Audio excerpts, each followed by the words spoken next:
Ang kwento ni Tomby. Ang kwentong ito ay hango sa totoong buhay. Mula ito sa isa nating tagapakinig. Karanasan ito ni Emil. Walang eksaktong taon. Probinsya ng Siquijor. Hindi may paliwanag ni Emil ang nararamdaman sa kaibigan ng kasintahan. Mag-iisang linggo pa lamang silang magkakilala. Ngunit kung magkwentuhan ay tila magkababata. Aabutin pa ng ilang oras bago matapos. Magmula rin nang dumating ang babaeng ito. Madalang na lamang silang magkausap ng nobya. Dahil ang lahat ng oras nito napupunta na sa isang estranghera. Lalangawin na lamang siya kakahintay sa labas. Dahil kahit tapos na ang klase, hindi pa rin ito lumalabas ng classroom. Rudy, si Ana ba nakita mo? Kanina pa ako rito eh. Hindi ko naman nakitang lumabas ng classroom. Ano pa bang pinapagawa ng guro nyo? Mag-aalas 5 na oh. Wika ni Emil. Kaninang alas 3 pa natapos yung klase namin. Pangalawang balik ko na nga rito eh. Nasa loob naman si Ana. Kausap yung ano? Ano bang pangalan ng babaeng yun? Basta yung bago. Tugon ni Rudy. Sinasabi ko na nga ba eh. Yan talagang babaeng yan. Kung makadikit sa nobya ko, akala mo siya yung nobyo. Samahan mo nga ako. Puntahan natin. Sige, pero kalmahan mo lang ha. Mga babae yun. Pag-uusap ng dalawa. Naglakad na ang dalawa papunta sa classroom. Sabay pang natigilan nang makita ang kasiyahang nagaganap. Nagkatinginan pa dahil sa eksenang bumungad. Nagtatawanan ang dalawang babae na tila mga baliw. Natahimik din ng mapalingon sa kanila. Hoy Ana, ipagpatuloy mo pa yung pakikipagkaibigan sa babaeng yan. Para ka ng baliw. Halika na, kanina pa kita hinihintay sa labas. Tapos dito, tawa ka lang ng tawa. Bilisan mo na. Wika ni Emil. Halos kalad ka rin ng binata ang nobya sa galit. Habang si Rudy naman nakasunod sa kanila. Hindi matahimik sa paulit-ulit na pagpapaalala sa kanya na huwag magpapadala sa bugso ng damdamin. Dahil baka mapagbuhatan ng kamay ang kasintahan. Pagkarating naman sa harapan ng kanilang bahay, saka lamang nag-usap ang dalawa.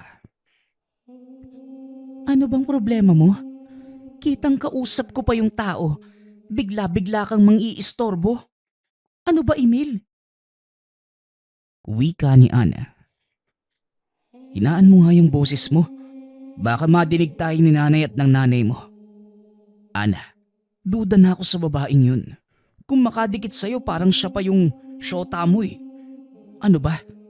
Kayo na lang palagi yung magkasama. Paano naman ako? Tugon ni Emil. Utot mo? Yan lang pala yung dahilan? Diyos mio, seloso ka pala?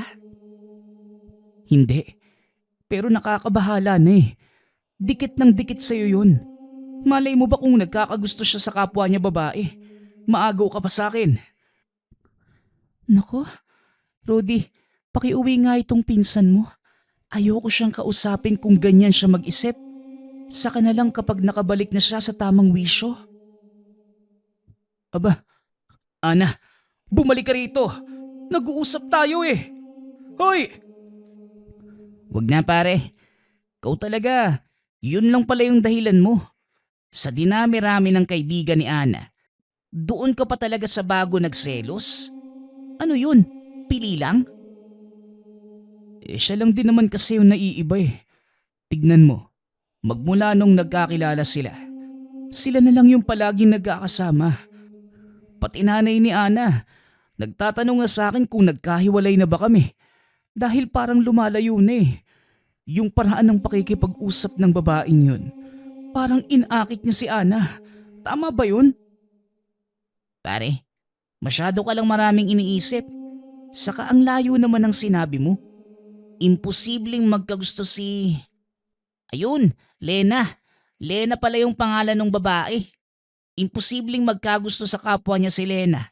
Balita ko nga, kakahiwalay lang niya dun sa nobyo niya. Ikaw, napapasobra ka na lang ng iniisip. Ikain mo na lang yan. Nakapaghanda na ng merienda si Tia Pilita. Pag-uusap ng magpinsan. Nauna nang pumasok si Rudy sa tahanan upang makisalo sa tiyahin na nagmemerienda. Tinawag na rin ito ang anak na si Emil upang makasabay, ngunit kahit nasa hapag, hindi pa rin matigil sa hinaing patungkol sa nobya. Hanggang sa narindi na lamang ang dalawang nakikinig. Nang sumunod na araw, wala pa rin nagbago. Dikit na dikit ang magkakaibigang Ana at Lena na nakalimutan na si Emil. Dahil sa sama ng loob, dumistansya na lamang ito. At nang makaisip ng ideya, palihim na inalam ang katauhan ni Lena. Kasama niya rito ang pinsang si Rudy. Teka nga, Emil, saan mo naman ba ako dadalhin? Kulang na lang iisipin kung gagahasain mo na ako eh. Isipin mo? Dito mo pa talaga ako dinala sa kakahuyan? Oh, hindi pa ba tayo titigil? Nangangati na ako. Wika ni Rudy. Di na pwede to, pare. Nakalimutan na yata ni Ana na nobyo niya ako. Sumadya ako sa bahay nila para sabay kaming pumasok, tapos sasabihan akong si Lena ang kasabay niya. Aba, ano ako? Mas gusto niya pang makasama yung babaeng yun kaysa sa akin. Nakakasama ng loob. Tugon ni Emil. Kailangan mo ba talaga akong dalhin dito sa kakahuyan? Para sabihin lang yan, pare. Namumula na yung mga braso ko dahil sa pangangati. Tapos walang kwenta lang pala yung madidinig ko. Aba naman. Sino nagsabing walang kwenta yung madidinig mo? Rudy, kailangan ko ng tulong mo. Dahil aalamin ko ang buhay ng Lena na yan. Kapag nalaman ko lang na galing siya sa pamilya ng mga kriminal, tapos pinapakagat lang sa pain si Ana, para kapag naloko kikidnapin, mapapatay ko talaga siya. Pag-uusap ng magpinsan. Hindi makapaniwalang napatingin si Rudy sa pinsan. Napakamot ng ulo. Tapos hinampas pa ang balikat nito. Ay nako, pare. Napakawalang kwenta mo talaga. Pinag-isipan mo pa ng masama yung tao. Dinagdagan mo pa talagang... Ewan ko sa'yo. Diyan ka na nga. Wika ni Rudy. Kagad namang sumunod si Emil para pigilan ang pinsan. Ngunit parehas silang napahinto. Matapos makita si Lena na kumakaripas ng takbo papasok ng kakahuyan. Walang lingon-lingon. Nagkatinginan ang magpinsan at nang magkaintindihan. Sinundan nila ang babae. Ngunit dahil sa bilis ng pagtakbo nito, hindi na naabutan. Hanggang sa hindi namamalayan, nanaligaw na pala silang dalawa. Oh, ano na? Tayo tuloy yung nawala. Bakit mo pa kasi sinundan? Sumunod tuloy ako sa'yo. Wika ni Rudy. Aba, bakit ako lang yung sinisisi mo? Akala ko ba, pareho tayo ng iniisip. Magkasabay pa nga tayong sumunod, hindi ba? Tugon ni Emil. Oo na, pero paano na tayo ngayon? Hindi ko na matandaan yung daan. Ikaw ba? Hindi rin eh. Teka, naengkanto yata tayo ah. Tignan mo, dito na tayo galing kanina. 2 beses ko nang napansin yung batong to at saka yung punong yan. Sigurado ka ba? Lagyan mo nga ng palatandaan. Tapos maglalakad tayo ulit. Tignan natin kung tama ka ba. Wika ng dalawa. Binali ni Emil ang nakalaylay na sanga ng puno sa tabi. Pagkatapos ay lumakad na silang dalawa. Makalipas ang ilang minuto, Kinilabutan ang magpinsan dahil bumabalik lamang sila sa bahaging yon ng kakahuyan. Sinubukan pa nila muli sa ibang direksyon naman, ngunit pabalik-balik lamang din doon. Dito na sila nakaramdam ng takot, lalo pa nang mapansin na parang may dumaraan sa unahan. Isang maitim na anino. Kasalanan mo talaga to, Emil. Kung sa eskwelahan mo na lang sinabi sa akin, wala na sana tayo rito. Hindi sana tayo pinaglalaruan ng engkanto. Parang nandyan na nga siya sa paligid eh. Wika ni Rudy. Natatakot na ito habang tinitignan ang bandang likuran kung saan napapansin ang anino. Makakalabas din tayo sa kung anumang mahika na to. Baliktarin na lang natin yung mga damit natin. Bilisan mo! Mungkahi ni Emil. Nataranta ang dalawa. Bago pa man mabaliktad ang mga damit, malinaw nilang nakita ang anino na ngayon nasa malapitan. Walang muka, sadyang purong itim lamang ang buong katawan. Kumaripas na sila ng takbo pagkatapos. Hingal kabayo, nanginginig at pawisang dumating sa tahanan. Nagtaka ang mga matatanda sa itsura nila. Habang si Emil naman, hindi nagpaawat pagkakita kay Ana. Ikaw, itigil mo na ang paglapit kay Lena. Isa siyang engkanto! Isa siyang engkanto! Wika ni Emil. Kumunot ang noo ni Ana. Binigyan ng dismayadong tingin ang nobyo. Ano bang engkanto yung sinasabi mo? Nasisiraan ka na yata ng bait. San ba kayo galing at kaninang umaga pa kayo nawawala? Tanong ni Ana. Ano? Kaninang umaga? Wala pang 2 oras kami sa kakahuyan. Tugon ni Rudy. Dito napagtanto ng dalawa na hapon na pala. Dakong 4:00. Ang matatanda ang nagpapatunay na mahigit 6 na oras na silang nawawala magmula noong umalis. Dahil dito, hindi na mapakali si Emil. Sa paglipas pa ng mga araw, mas lalo pang napapalapit si Ana kay Lena. Binansagan pa ang mga ito na kambaltuko ng kanilang mga kaklase dahil sa hindi magkahiwalay. Palaging magkasama kahit sa pagbili ng pagkain sa tindahan, sa pagpasok hanggang sa uwian. Mas lalong nawala ng gana si Emil at nakapagpasya na makipaghiwalay na lamang sa nobya. Kagad namang pumayag si Ana na mas ikinagulat niya. 3 taon na silang magkasintahan at sa simpleng pagsabi ng hiwalay na sila, pumayag ito ng walang pagdadalawang isip. Hindi naman makapaniwala ang binata. O pare, anong mukha yan? Galing ka sa bahay ni Ana? Nagkausap na ba kayo? Kumusta naman? Tanong ni Rudy. Ngunit tila hindi nadinig ni Emil ang tanong nito. Lagot talaga sa akin yung Lena na yan. Binibiro ko lang naman na maghiwalay na kami. Pero pumayag ka agad-agad. Pare, sa tingin ko mangkukulam yung babaeng yun. Nilalason niya ang pag-iisip ni Ana. Halika, samahan mo ko. Pupuntahan natin yung Lena na yun. Tugon ni Emil. Teka lang. Pinapairal mo na naman yung pagkakamainitin ng ulo mo eh. Kumalma ka nga. Baka naman kasi nagsasawa na si Ana sa'yo dahil dyan sa ginagawa mo. Anong nagsasawa? Ang ayos-ayos naming dalawa. Nasira lang pagdating ng pesteng Lena na yan. Isa talaga yung engkanto eh. Mangkukulam, manlalaso ng isipan. Ang dami mo namang tinatawag. Ano ba talaga? Alin siya sa mga yan?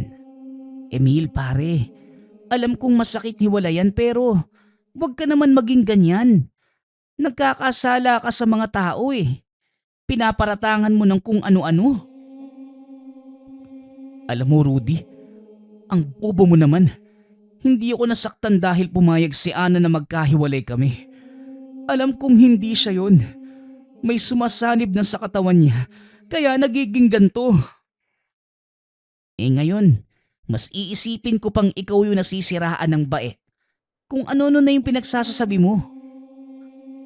Di ba, nung sinundan natin siya sa kakahuyan, hindi ba naligaw tayo? Tapos may lumitaw na anino? Alam kong engkanto yun. Si Lena yun. Pag-uusap ng magpinsan. Napahilamos na lamang ng mukha si Rudy. Dahil naiirita na rin ito sa sinasabi ng pinsan. Dinala niya ito sa kaibigan ng ama na isang albularyo. Nagtaka pa si Emil kung bakit sila doon nagpunta. Oh, Rudy! Kamusta? Bakit kayo naparito sa aking munting tahanan? May problema ba muli sa bahay ninyo? Tanong ng manggagamot. Natawagin na lang natin sa pangalang Mang Jerry. Hindi po sa bahay, Manong. Ito po kasing magaling kong pinsan. Parang nasisiraan na ng bait kakaisip. Sana po matulungan nyo. Malapit na kasi akong mahawaan Tugon ni Rudy. Ano bang problema, iho? Maayos ka naman kung titignan. Walang kapit ng kung anong masamang elemento. Ang nasa iyo lang, punong-puno ka ng galit. Meron ka bang kaaway? Meron po. At sigurado ako na isa siyang engkanto. Albularyo po kayo, tama? Hindi ba? Tulungan niyo po ko na madispatcha ang babaeng yun. Inaagaw po niya sa akin ang kasintahan ko.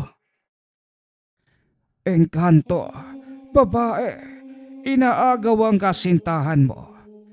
Teka, ang ibig mo bang sabihin may isang babaeng engkanto na gustong makuha ang nobya mo, tama ba?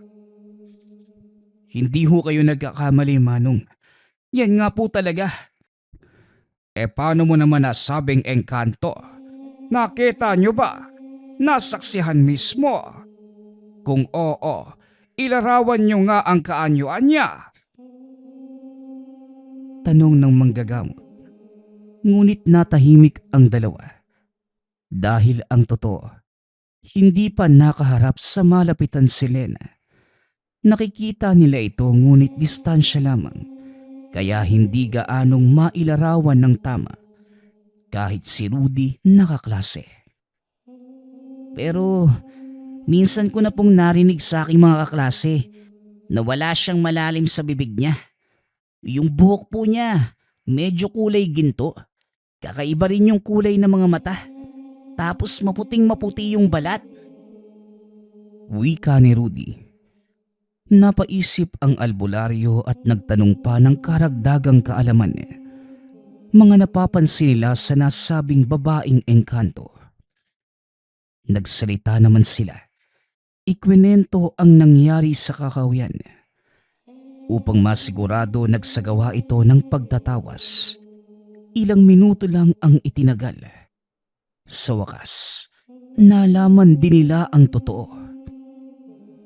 Sabi na nga ba tama ako. Hindi ako nagkakamali. Isang engkanto nga yang si Lena. Nilason niya ang pag-iisip ni Ana. Malilintikan siya sa akin. Wika ni Emil. Hinay-hinay, iho. Kung gusto mong turuan ng leksyon ng engkantong yan na dumidikit sa nobya mo, hayaan mong tulungan kita. Ako na ang bahala. Ituro nyo lang kung nasan ang sinasabi nyong Lena. Wika ni Mang Jerry. Napangiti si Emil. Hindi na makapaghintay na gumanti sa lahat ng ginawa ni Lena sa kanya. Pinauwi muna sila ng albularyo dahil bukas na gagawin ang pagtulong sa kanila. Meron pa itong kinakailangang unahin. Wala namang reklamo ang magpinsan. Magalang na sumunod sa matanda. Kinabukasan, nahirapan silang mahanap si Lena Dahil walang pasok ng araw na yun, araw ng Sabado. Inabangan nila sa kakahuyan, ngunit sumapit na lamang ang tanghali. Hindi pa rin nagpapakita yung babae. Hanggang sa naburyo na lamang sila kahihintay. Tanungin kaya natin si Ana, no? Baka alam niya kung saan ang bahay ni Lena. Hindi yung ganito na nandito tayo sa kakahuyan. Kinikilabutan ako eh. Napakasukal pa ng mga puno rito. Wika ni Rudy. Huwag ka na nga maraming reklamo. Gusto nating mahuli sa akto si Lena. Kaya tayo nandito. Isa pa, wala siyang bahay kasi nga, sa mga puno lang naman yun nakatira. Engkanto nga eh, hindi ba? Pero sige, puntahan natin si Ana. Baka may makuha tayong impormasyon tungkol sa babaeng yun. Tugon ni Emil. Dali-dali na silang pumunta sa tahanan ni Ana. Pagkarating sa tahanan ng dating nobya, nakatapat lamang sa tahanan ni Emil. Nagulat sila dahil nagkakagulo ang lahat.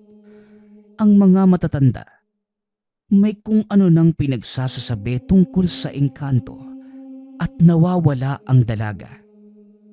Ang sabi naman ng kanyang ina, nagpaalam lamang ito kahapon ng bandang 6:00 na meron lamang pupuntahan.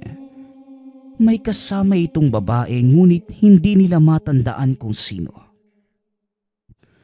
Ang sabi niya, dadalo lang siya sa kaarawan ng kaibigan.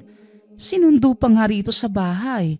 Ang problema ngayon, hindi ko na matandaan kung sino yung babaeng nagpaalam sa aking anak. Nagkausap pa nga kami pero wala na akong maalala tungkol sa kanya. Diyos ko, ingatan niyo po ang anak ko. Wika ng ina ni Ana. Yan kasi. Sabing wag mong hayaang maglakwatsa ang bata. Ngayon, saan natin siya hahanapin? Ilang oras nang nawawala. Wala pa tayong matandaan kung sino ang kasama. Dagdag ng lola ni Ana. Masama na ang kutob ko rito. Huwag naman sana. Panginoon ko, iuwi mo sa amin si Ana. Dagdag ng lolo ni Ana. Habang si Emil at Rudy naman na nakikinig sa kanilang pagsasalaysay sa nangyari, meron ang naiisip na posibleng may kagagawan sa lahat ng nangyayari. Halos magkasabay pang bigkasin ang pangalan ni Lena. Ngayon, may matibay na tayong basihan. Isa talagang engkanto si Lena. Tinangay niya yung anak ko. Wika ni Emil. Tara na sa bahay ni Mang Jerry. Ipaalam natin yung nangyari para matulungan tayo kagad. Tugon ni Rudy. Nagpunta sila sa bahay ng albularyo. Naabutan naman nila at kagad isinalaysay ang mga nangyari sa dalaga. Muling nagsagawa ng pagtatawas upang malaman kung nasan na nga ba si Ana. Katulad ng sinabi ng matatanda, hawak nga ito ng isang engkanto. Huwag kayong mag-alala. Mababawi rin natin si Ana. Ngunit ikinalulungkot kong sabihin na sa Martes pa mangyayari ang ritual ng pagbawi. Martes at Biyernes ang pinakamalakas na araw para sa ganito. Kagad nating makukuha ang dalaga at matatalo ng walang kahirap-hirap ang engkanto. Dahil sa araw ring yon, higit na mas mahina sila. Wala silang magiging laban sa atin. Wika ni Mang Jerry. Ganun po ba? Biyernes naman po ngayon ah. Tara na! Tugon ni Emil. Saglit na napaisip ang albularyo. Napakamot sa ulo na mapagtantong nakalimutan ang araw. Ay, oo nga pala. Pasensya na. Akala ko linggo ngayon. Naghatid kasi ng manok panabong yung kumpare ko. O siya, maghahanda lang ako ng mga gamit ha. Hintayin niyo ko sa labas ng bahay ko. Habang naghahanda ng mga kagamitan ang albularyo, hindi na makapaghintay si Emil na mabawi ang nobya. Habang si Rudy naman, hindi makapaniwala sa mga nangyayari. Hindi akalain na makakaengkwentro ng hindi ordinaryong nilalang. Pagkalabas ni Mang Jerry, dumiretso na sila sa kakahuyan kung saan sila pinaglaruan ng engkanto. Ang nilalang na yon at si Lena ay iisa base sa ginawang pagtatawas ng albularyo. Hinayaan nila ang manggagamot na gawin ang nararapat. Tahimik lamang silang nanonood at nakidasal na rin nang magsimula na ito. Mahaba-haba ang orasyon. May kung ano pa itong ginagawa na hindi na nila mapangalanan dahil sa walang sapat na kaalaman sa ganitong uri ng bagay. Nagpausok si Mang Jerry, nagsasalita ng Latin, may kung anong dinurog na kinalat sa paligid. Ilang sandali pa, nag-iiba na ang ihip ng hangin. Unti-unti na rin nilang naramdaman ang malakas na bugso. At para bang may mga tao sa paligid dahil sa mga aninong dumaraan. Mabibilis ang mga galaw. Mga iho, huwag niyong papansinin ang mga yan. Kung ayaw niyong matangay papunta sa kanilang kaharian, sa akin lang kayo tumitig at makinig. Kaunting tiis na lang din at mahanap ko na ang engkantong kumuha sa inyong kaibigan. Marami ang nagsilabasan ngayon, kaya medyo matatagalan. Wika ni Mang Jerry. Ginawa naman na matanda ang lahat ng makakaya upang mahanap ang engkantong si Lena. Pati ang mga kalahi nito na hindi naman niya tinawag. Nagpakita para manggulo ngunit hindi ito hinayaan ng matanda. Dinispatcha niya lahat gamit ang karunungan. Makalipas lamang ang ilang sandali, may boses silang nadinig na tila humahalo sa hangin. Hindi malinaw kung ano ang sinasabi, ngunit mahihimigan ang kalabisang galit. Talaga? Ikaw pang may ganang magalit. Gayong ako dapat dahil sa pagtangay mo sa isang dalaga. Nasan si Ana? Ilabas mo siya. Kung ayaw mong kalabanin kita, huwag mo rin akong sigaw-sigawan dahil isang orasyon ko lang. Matutuluyan ka na. Alam mo yan? Banta ni Mang Jerry. Habang sina Emil at Rudy naman nakikinig at nakasaksi sa nangyayari sa paligid. Walang ibang magawa kundi ang kilabutan. Ngunit nang magmatigas pa ang engkanto, inilabas ng albularyo ang isang bote na may lamang langis. Isinaboy ito sa direksyong kaharap. Dahil dito muling umalingaw-ngaw ang kakilakilabot na ingay ng engkanto. Lumalakas na ang hangin at tila yayanigin ang buong paligid. Sa tingin mo ba, madadaan mo ko sa paninindak mo? Nagkakamali ka. Ibalik mo na si Ana kung gusto mong tumigil na ako. Kung patuloy ka sa pagmamatigas, hindi kita uurungan. Mag-oorasyon ako ng mag-oorasyon hanggang sa tuluyang kang mapuksa. Ipapaalala ko lang din na hindi uobra ang anumang paninindak mo. Biyernes ang araw ngayon. Baka nakakalimutan mong lintik ka. Wika ni Mang Jerry. Muling nag-orasyon ng matanda. Hindi na rin matigil sa paghiyaw ang engkanto. Napapayakap na sa isa't isa sina Emil at Rudy dahil sa lakas ng hangin. Hindi na maayos ang paningin dahil napupuwing. Dahil sa lakas ng puwersa ng albularyo, biglang natigil ang lahat. Nawala ang boses ng nilalang. Nawala din ang malakas na hangin. At ang tanging nakita nila, si Ana na nakasiksik sa nagkukumpulang tuyong sanga na gawain ng mga magkakahoy. Tila nawala na ito sa katinuan. Magulo ang buhok, may punit ang damit, madungis at nakatulala lamang. Kagad namang nilapitan ni Emil ang nobya at kahit ano pa ang itanong, hindi na ito makapagsalita pa. Huwag mo nang pilitin, iho. Alalayan niyo siya. Dalhin natin sa bahay at doon ko gagamutin. Bilisan na ninyo. Mungkahi ni Mang Jerry. Pagkarating sa tahanan ng matanda, kagad inasikaso ni Mang Jerry ang kalagayan ni Ana. Ipinaalam na rin ng magpipinsan sa pamilya ang mga nangyari. Sabay-sabay silang nagpunta sa tahanan ng albularyo. Ipinaliwanag naman ito ang lahat maging ang sitwasyon ng dalaga. Hindi muna pinauwi dahil gusto niyang mabantayan 24 oras upang masigurado na mas napapabuti ang kalagayan nito. Habang ginagamot sa loob, nag-uusap-usap sina Emil at Rudy.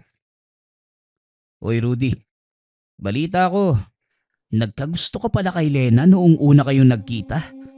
Kapag nagkataon, ikaw sana yung magiging nobyo ng Engkanto. Wika ni Emil.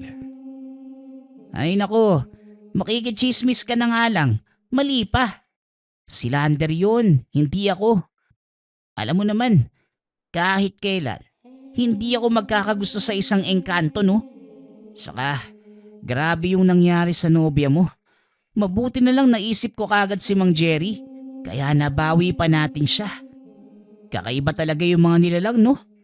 Nag-aan yung tao para lang may mabiktima. Ngayon, may pagdududa na ako sa mga taong makakaharap natin. Lalong-lalo na sa hindi natin kakilala. Parang engkanto na nga rin yung tingin ko sa kanila eh.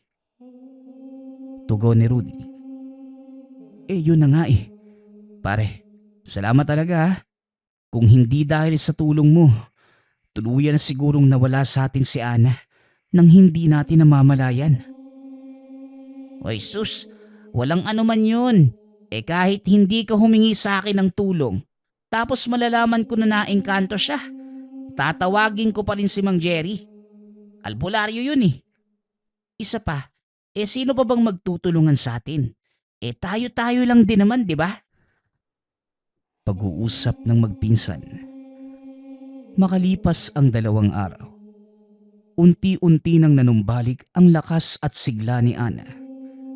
Sa mga nagdaang sandali, hindi nila tinanong ang dalaga.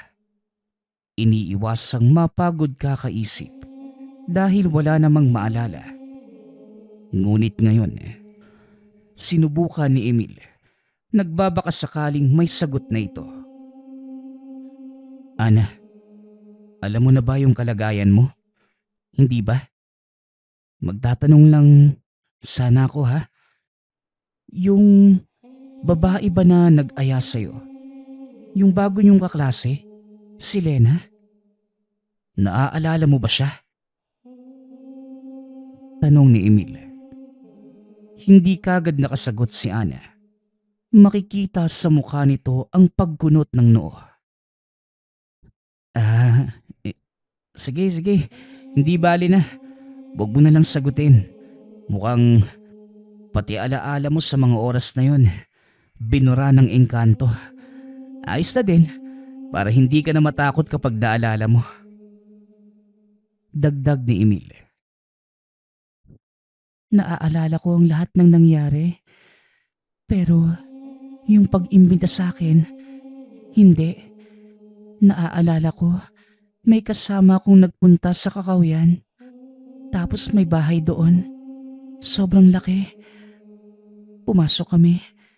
Namangha ko dahil puro kayamanan ang naroon. Halos buong kapaligiran nagniningning. Sa mahabang mesa, maraming pagkain. Pinaupo ko roon. Pinakain nila ako pero hindi ko ginawa. Dahil parang bato sa tigas lahat eh. Ni hindi ko nga makagat. Hindi ko manguya. Tapos napansin ko na lang na wala na akong kasama. Mag-isa na lang ako pero may nadidinig akong mga boses. Hindi ko matukoy kung babae ba o lalaki. Tapos, ang sunod kong namalayan, may malalakas na hiyaw. At ang huli, nasa kakahuyan na ulit ako. Nakita ko kayo. Bukod doon, wala na akong maalala. Lalo na kung sino ang nag-imbita sa akin. Pagpapaliwanag ni Ana, niyakap na lamang ni Emil ang kasintahan. Naaawa siya sa sinapit nito, ngunit nakahinga na rin ng maluwag dahil umayos na ang kalagayan. Isang linggong hindi pinapasok si Ana dahil sa kanyang sitwasyon. Inilipat na rin siya ng paaralan dahil nadala na ang mga magulang sa nangyari. Bantay sarado na din ng mga magulang na kahit sa loob ng classroom, naroon na rin. Ang dalaga na lamang ang nahihiya dahil nasa kolehiyo na ito ng mga sandaling yun. Ngunit naiintindihan naman ng mga guro at mga kaklase kung kaya't walang naging problema. Magmula din ng araw na yun, naging hatid sundo na rin siya ni Emil. Kahit nariyan naman ang ama't ina nito. Bawat taong makakasalamuha, dumaraan muna sa kanya. Naging mahigpit ang pagbabantay. Habang si Ana naman, sa kabilang banda, naging maingat na rin hanggang sa lumipas ang maraming taon na naging maayos na ang takbo ng kanilang buhay at wala nang naganap na iba pang kababalaghan. Ang susunod nating kwento ay mula sa isa nating tagapakinig. Karanasan ito ni Mona. Walang eksaktong taon. Probinsya ng Bicol. Si Mona ay isang dalaga. Morena, may maamong muka at mahinhin. Lumaki ito nang hindi gaanong lumalabas ng tahanan at tanging mga alagang hayop lamang ang mga kaibigan. Habang ang kanyang mga magulang naman, parehas na opisyales sa kanilang barangay. Sa edad na 19 na taong gulang, ipinagkasundo na ito ng mga magulang sa anak ng kumpare. Mayaman ang lalaki, ngunit hindi naman talaga ito ang gusto ni Mona. Ngunit dahil sa pagiging taong bahay lamang, wala din naman siyang napupusuan at isa pa, wala din naman itong magagawa sa kagustuhan ng mga magulang. Nang mga panahong yun, uso pa ang tinatawag nating fixed marriage. Hanggang sa tuluyang naikasal na si Mona, wala itong ibang pagpipilian kundi umalis sa tahanan at manirahan sa poder ng lalaki. Mabait naman ang napang-asawa ni Mona na nagngangalang G-Boy. Madalas itong inilalabas para pumunta sa kung saan-saang lugar. Kabaligtaran naman ang pag-uugali ng biyenan. Sa oras na wala ang asawa, palagi siya nitong inuutusang maglinis ng tahanan kahit meron naman silang katulong na nakatoka. Subalit ni isang reklamo, walang sinabi si Mona at pinilit pa ding makisama sa biyenan. Hanggang sa lumipas pa ang isang buwang pagtira sa bahay ng asawa, napagpasyahan itong mag-alaga ng pusa. Hanggang sa unti-unting nadagdagan ng kung ano-anong hayop na naging kasama naman ni Mona sa mga oras na wala ang asawa. Hindi naman nagalit ang may-ari ng tahanan dahil mahilig din ang mga ito sa hayop. Sa katunayan, May-ari din sila ng bukid na merong napakaraming klase ng hayop na pwedeng pagkakitaan. Isang araw, dumalaw si Mona sa bukid ng pamilya ng asawa kasama ang 2 katulong sa bahay na nagngangalang Rita at Sara. Pagkarating pa lamang niya rito, lubusan na itong namangha dahil sa lawak ng lupain at sa dami ng samut-saring hayop na makikita. Dito lamang napagtanto ni Mona na sobrang yaman pala talaga ng napang-asawa. Sa bandang gilid ng kulungan ng mga baka, may mga tanim na mangga at dito naupo si Mona at ang 2 kasamahan. Grabe no, maganda pala rito. Wika ni Mona. Oo naman no, ma'am. Nakakawala po talaga ng pagod kapag tumambay ka rito. Tugon ng katiwalang si Sara. Sa pag-uusap ng 2, hanggang sa biglang dumaan sa kanilang harapan ang isang malaking salagubang. Hinabol nila ito at hinuli dahil mahilig din si Mona sa mga ganun. Hanggang sa tuluyan itong mahuli ni Sara, tinalian sa bandang tiyan gamit ang isang pulang sinulid. Pagka-uwi, kagad ikinulong ni Mona ang nahuling salagubang sa isang maliit na kulungan na gawa sa pira-pirasong kawayan at inilagay sa bandang kusina na hindi maaabot ng alagang mga pusa. Walang kalam-alam si Mona na ang salagubang pala na yun ang tuluyang magpapabago ng kanyang buhay. Hanggang sa mabilis na lumipas ang 1 taon, ganun pa din ang buhay ng mag-asawa. Hanggang sa isang araw, napansin na lamang ni Mona na halos 1 buwan nang hindi umuuwi ang asawa. Sa isipan niya, oo, may katungkulang mayor si G-Boy sa kanilang bayan. Ngunit sobra-sobra na naman ang 1 buwan na hindi pag-uwi. 2:00 ng hapon, habang kumukuha ng inumin si Mona sa kusina, hindi niya sinasadya na madinig ang usapan ng mga magulang ng asawa.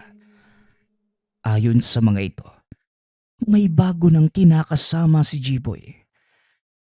Dahil sa labis na nasaktan si Mona, dali-dali itong lumayas ng bahay nang walang paalam. Dala ang malaking salagubang na nasa kulungan. Pagka-uwi naman sa pamilya, kagad siyang niyakap ng ina. Doon pa lamang niya di na lamang laganap na pala ang tsismis na yun sa buong baryo. At ang bago nitong nobya ay pinsan mismo ni Mona. Halos magdamag na umiiyak si Mona sa silid hanggang sa biglang napukaw ang pighati niya nang biglang lumusot sa kulungan ang alagang salagubang. Hinabol niya ito hanggang sa mapadpad sa likod na parte ng tahanan. Dito ay may mga nakatambak na kahoy at sari-saring kagamitan. Biglang dumapo roon ang salagubang sa isang bulok na kahoy. Pumasok sa isang maliit na butas. Tinignan ni Mona ang loob at nanlaki ang mga mata sa nasilayan. 4 na piraso ng mumunting butil ng solidong mineral ang nagniningning na madaling araw na yon. Kagad niya itong inilagay sa bulsa at hinuli ang alagang salagubang. Kinabukasan, inilagay niya ito sa isang maliit na bote at ginawang kwintas.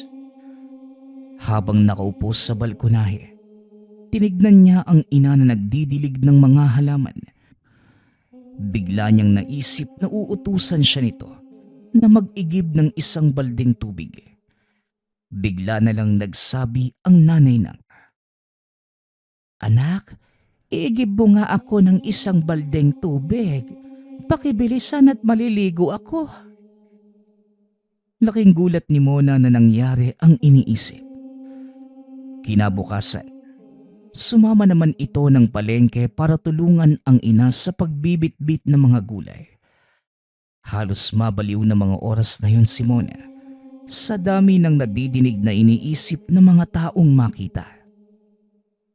Nang makauwi, nagpaalam ito sa ina na magpapahangin lamang sa labas. Ngunit na mga oras ding yun, pumunta ito sa isang sikat na albularyo sa lugar. Dito lamang niya napag-alaman na tinatawag na isang mutya. Ayon pa sa albularyo, pwede niya itong gamiting pantaboy sa mga masasamang elemento, pampalakas ng karisma at higit sa lahat, kakayanang makabasa ng isip ng tao. Kaya pala, nababasa ko na yung iniisip nila bago pa sila magsalita. Wika ni Mona. Oo, isa yan sa mga kakayahan na meron ka. Alam mo bang napakabihira ang mapagkalooban ng ganyang mutya? Kaya pakaingatan mo yan, iha. Tugon ng albularyo. Simula ng araw na yun, araw-araw nang dinadasala ni Mona ang mutya dahil sa paniniwalang mas lalakas pa ito kapag may gabay na mga buhay na salita.